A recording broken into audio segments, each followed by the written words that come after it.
Hey everyone, it's Natasha. Welcome back to my channel. And I know I promised you yesterday that I would do a video on canning my chicken soup starter with the chicken thighs that I got at Walmart on sale yesterday. Well, just so you know, I went ahead and I did can them and I recorded it for you. And if anybody does recording of canning videos, you know that it takes multiple segments from the time you start till the time you end. So by the time I was done, I had 5 segments I needed to put together. So I sat down on my iPad and I put all the segments together. Well, I guess it was on my phone. I put all the segments together, had everything ready to go. I went to save it and my phone storage was full. And it said you need to delete things in order to continue. So I deleted what I thought I was deleting was pictures. Yeah, I ended up deleting 3 of the 5 segments of the canning video. And you know what? You can't recreate that. So what I'm going to do is I'm going to show you the final 2 segments at the end of this video. It's going to show you the end of the end of my canning process, which was a fiasco in its own because I had a jar break in the canner, which happens, no big deal. It's kind of a bummer you lose a jar, but I had a total of 14 quarts. So losing 1 quart was not that big of a deal. So I threw everything away. And that's my oven letting me know that it's heated up because I'm going to do a video for you with one of my jars of the soup starter I made yesterday. Because I had one that siphoned a little too much. See how much siphoning that did? And I just feel like that's a little too much, more than I'm comfortable with having that on the counter or on the shelf. So all the rest of them were perfect. Perfect headspace and everything. Not sure why this one siphoned too much, not sure why the other one broke. It just happens. It's, you know, it's part of the canning process. So what I'm going to do is I'm going to make a chicken, broccoli, and cheese casserole for dinner tonight. And so I thought I'd bring you along. I'm going to make it totally from food storage. So it's going to be a nice video for those of you that are looking for food storage options. And so first I started out, this is what happens when you dehydrate and you forget how much actually you can get from dehydrated. When I put this in here, there was this much broccoli in the bottom, and now it's almost full. And I don't even think it's totally rehydrated yet. So I have a little extra more broccoli than we're gonna need in the casserole, but that's okay because I can put it in something else. I'll just put it in the refrigerator and I'll put it in something else in the next day or 2 that I'm cooking. And if I don't need it in anything else, I'll add it to the dogs' food that I make for them this week. So anyway, first I want to start with I'm just going to use this Uncle Ben's Country Inn Broccoli Rice Au Gratin. It was on my shelf and I have it and I'm going to use it because it goes with my theme. You could also use your pasta if you wanted to. That's our low carb Dufil's pasta I use. So we're going to go ahead and pour this in my 8x8 baking dish. So there's my rice. And it came with a flavor packet. So go ahead and pour that in. Has the powdered cheese and the broccoli bits and all that in there. So there that is. And then I'm going to pour in my quart of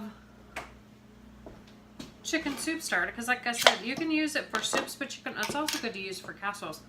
And it smells so good because I used a couple different seasonings in it when I canned it. Use whatever's popular with your family. You're probably not going to be able to see. Let me grab a spoon so I can get the rest of it out of there.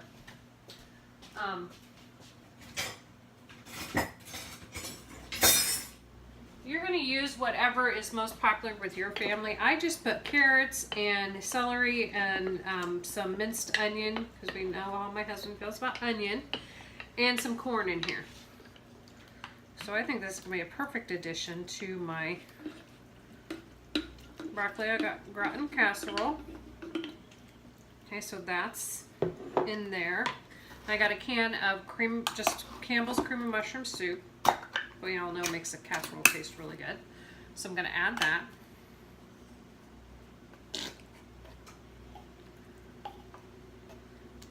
And like I said, this is all from food storage. So if you are having a tight week and you need a meal that's inexpensive and that you've got everything already in the house, this is a good meal to have. If it's bad weather and you can't get to the grocery store, this is a good meal to have on the shelf. It's just one of those go-to meals That's great for food storage, great to have anytime. So, okay, so here's my, here's my, all that broccoli. I'm going to drain some of that liquid off because I don't think I'm going to need all of it for this recipe.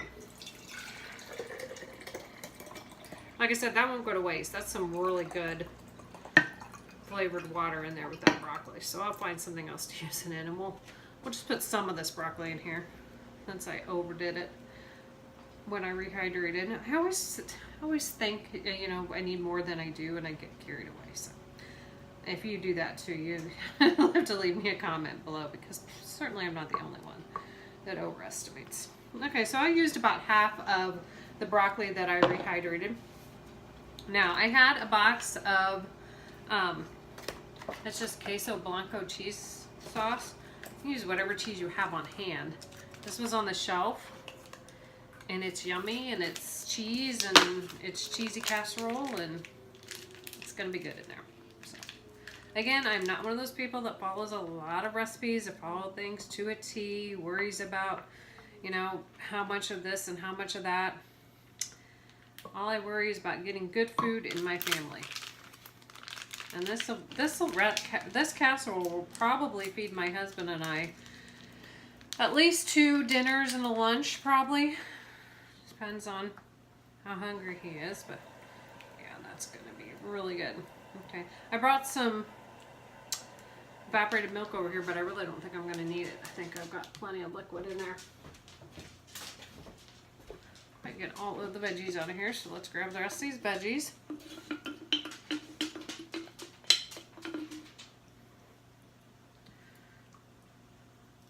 Alright, so to go over again what I put in the casserole, I put in almost a quart of my chicken soup starter, which had 2 chicken thighs, some seasonings, and some vegetables.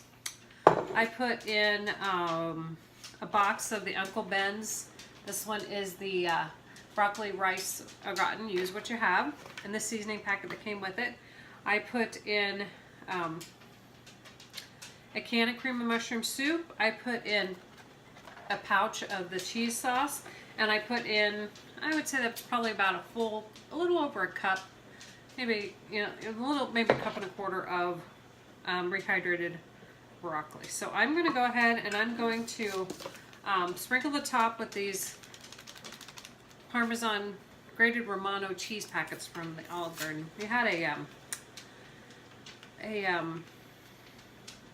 fundraiser the other night, and it was catered by Olive Garden. The food was delicious, but at the end of the night they had a whole bunch of these packets left over, and somebody was going to toss them in the garbage. I'm like, no, can I have those? So they let me have them, so don't worry, I didn't take them from Olive Garden.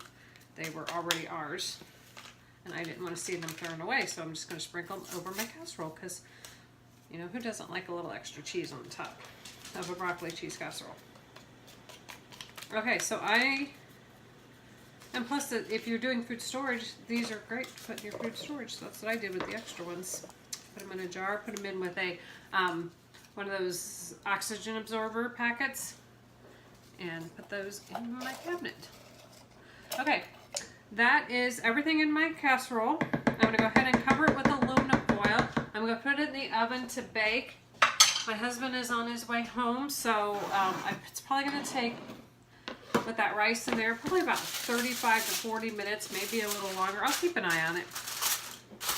Whenever everything's all nice and rice is rehydrated and cooked through, and it'll be ready to serve. So anyway, that's my broccoli cheese casserole. And like I said, now you're going to see the end of the chicken soup starter canning video. So thanks for watching. We'll talk to you later. Bye. Okay, so you can see that the canner has come down now off of pressure. It is totally past 0, so it's okay to go ahead and open it up. I'm gonna take off the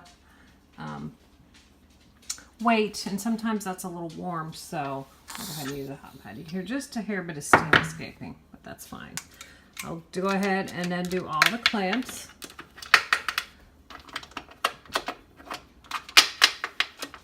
And remember to open it up away from you because it is hot.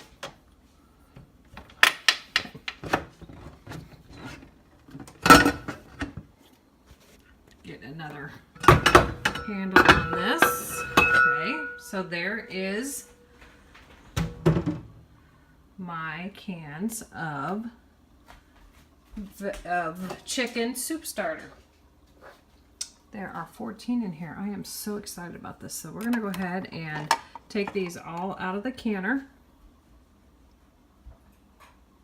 And since everybody is asking about what they look like when they're done, I'll go ahead and show you that.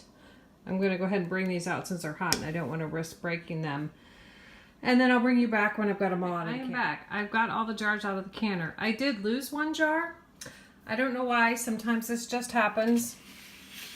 The bottom busted out of it, so no big deal. It happens once in a while. I'll just have to throw all that stuff away. Don't try to rescue the food that was in that jar because there could be a sliver of glass or something in there. It's just not worth it. Trust me, just throw it away and move on. So I ended up with 13 jars out of my 9 and 8 out of my $17 worth of chicken thighs. So I'm very happy with that. So I have got 13 jars worth of soup starters. So I'm very excited. Anyway, if you like this video and you want to see more canning videos on my channel, go ahead and give it a thumbs up and leave me a comment if you have canned your own soup starter or if this has inspired you to do it. So thanks for watching. Talk to you later. Bye.